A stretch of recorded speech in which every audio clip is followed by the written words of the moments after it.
Okay guys, apartment tour tayo.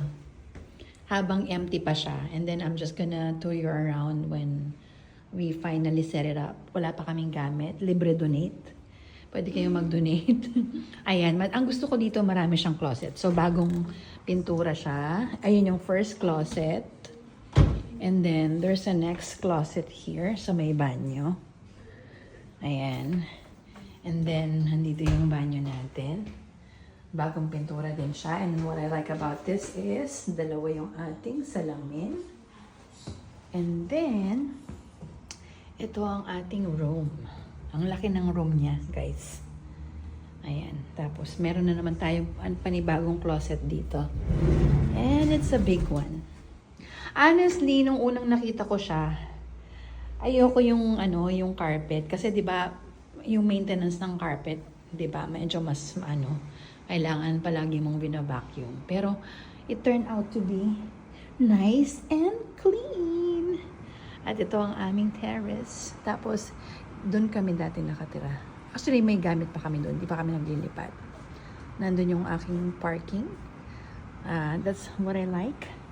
Dati wala akong sariling parking. Ngayon, meron na. Yun talaga ang reason bakit ako lumipat. Kasi wala kaming sariling parking. So, maliit lang siya. Pero malaki siya for us. Dalawa lang naman kami natitira dito. So, this would be the dining area. Kailangan ng circle na table. So, yung mga gustong mag-donate dyan para sa aming dining table.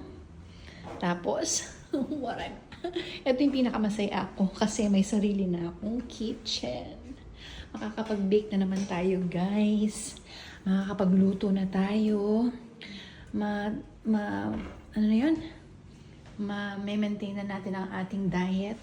Magnilagang itlog tayo at kamote. Yung fridge, okay? Hindi siya bago pero okay lang naman. Malinis naman siya. And we need to open this para matanggal yung amoy, I guess. Yan, ganyan. And merong batang masaya dahil meron na siyang hugasan.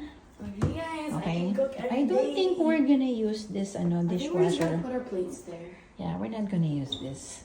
Kaya pa rin ang mano-mano, guys. Yan, bagong pintura.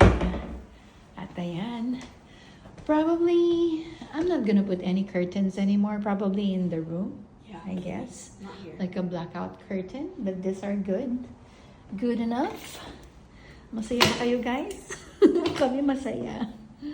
Super. After how many years?